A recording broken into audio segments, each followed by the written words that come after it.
আদম আলাহিসাল্লামের ইবলিস মুক্তির দ্বিতীয় পাঠ। এই মর্মে আল্লাহ বলেন যে, যদি শয়তানের কুমন্ত্রণা তোমাকে পরিচিত করে তাহলে তুমি আল্লাহর কাছে আশ্রয় চাইবে। আরাফ আয়াত 200, হামিম 36। এখানে উল্লেখ যে যেহেতু আল্লাহ সর্ব বিষয় সর্বশক্তিমান, বাকারা আয়াত 20, সেহেতু শয়তানের কুমন্ত্রণা থেকে কেউ আল্লাহর কাছে আশ্রয় চাইলে আল্লাহ নিজ ক্ষমতার বলে ইবলিসকে প্রতিহত করতে পারে, কিন্তু আল্লাহ ইবলিসের ক্ষেত্রে এমনটি করবে না। কারণ ইবলিস আদমকে ও বনি আদমকে পথভ্রষ্ট করবে বলে আল্লাহর কাছ থেকে পূর্বেই ক্ষমতা বা অনুমতি বা অবকাশ চেয়েছিল। হিজর আয়াত 36। আর আল্লাহ তখন ইবলিসকে সেই বিষয়ে কিয়ামত দিবস পর্যন্ত ক্ষমতা বা অনুমতি বা অবকাশ দিয়েছিলেন। হিজর আয়াত 37।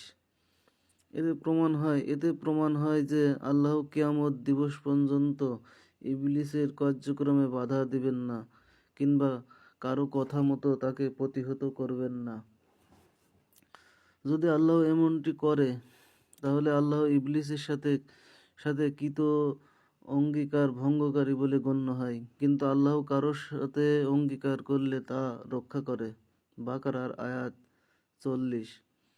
আর যদি আল্লাহ ইবলিসের সাথে কিছু অঙ্গীকার বা প্রতিশ্রুতি ভঙ্গ করে তাহলে আল্লাহ ইবলিসের উপর জুলুম করল, প্রতীয়মান হয়, কিন্তু আল্লাহ কারো প্রতি জুলুম করে না।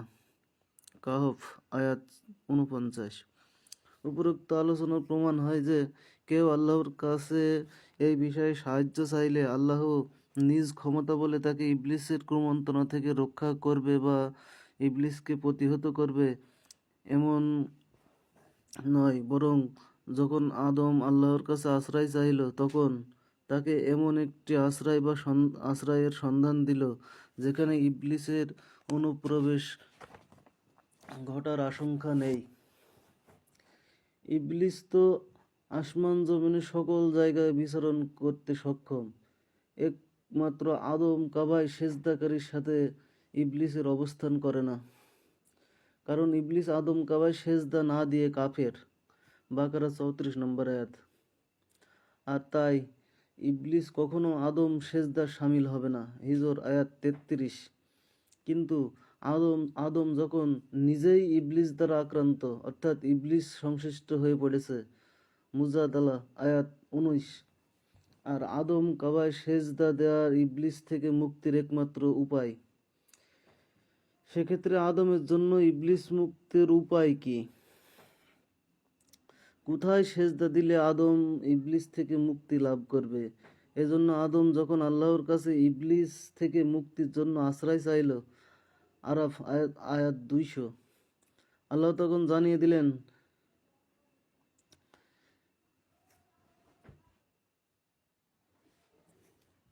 এই আয়াতের প্রকৃত উদ্দেশ্য হচ্ছে সেজদার সময় ইবলিসকে প্রতিহত করে একনিষ্ঠভাবে বিশুদ্ধ চিত্রে প্রভুর স্মরণের উদ্দেশ্যে এই সময় এমন একটি চেহারাকে স্মরণ বা প্রতিষ্ঠিত করতে বলা হয়েছে যে চেহারা ইবলিস সহ্য করতে পারে না। ইবলিস সেজদার সময় একমাত্র আদম আলাইহিস সালামের চেহারা সহ্য করতে পারে না, কারণ ইবলিস আদম কাবায় সেজদাকারীর শামিল হবে না। হিজর আয়াত 33। কারণ ইবলিস আদম কাবায় আল্লাহকে সেজদা না দিয়ে কাফের। বাকারার আয়াত 34। আর এই জন্য আদমকে ইবলিস থেকে মুক্তি করার লক্ষ্যে প্রত্যেক সেজদার সময় আদমের নিজের চেহারাকে প্রতিষ্ঠিত করতে বলা হয়েছে। আর আদম কাবায় সেজদা স্মরণের মাধ্যমে ইবলিসকে দুর্ভৃত করা সম্ভব। আর এই কাজটির নামই সালাত, অর্থাৎ যে কাজটি করিলে ইবলিস দুর্ভৃত হয় সেই কাজটি সালাত। আনকাবুত আয়াত 45।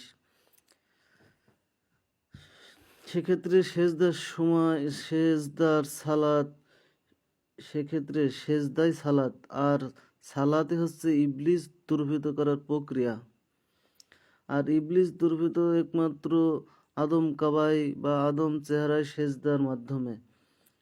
আর তাই সূরা আরাফের ২৯ নম্বর আয়াতে ইবলিসকে দুর্বৃত করতে প্রত্যেক সেজদার সময় দৃষ্টি এমন একটি চেহারা প্রতিষ্ঠিত করতে হবে যে চেহারা ইবলিস সহ্য করতে পারে না।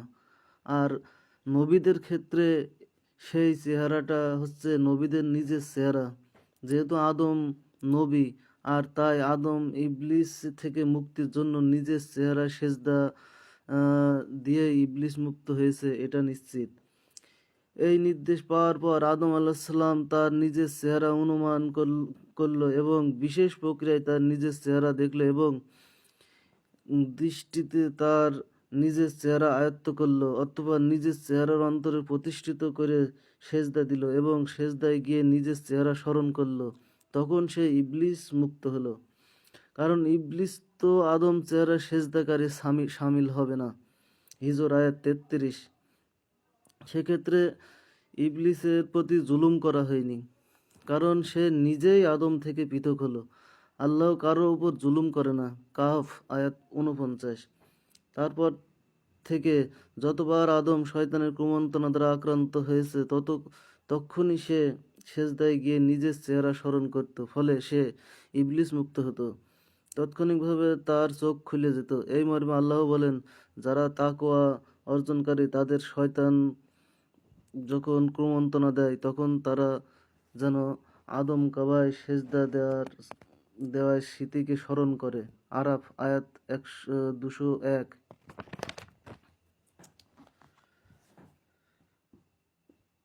এখানে উল্লেখ যে যারা আদম কাবায় সেজদাকারী তারা ইবলিস থেকে দূরে আছে, কারণ ইবলিস কখনো আদম কাবায় সেজদাকারীর সামিল হবে না। হিজর আয়াত ৩৩। তাহলে তাকওয়া অর্জনকারী, মুত্তাকি বা মুমিন বা সাধনাকারী বলতে আমরা তাকেই বুঝবো যারা আদম কাবায় সেজদা করে ইবলিস থেকে দূরে আছে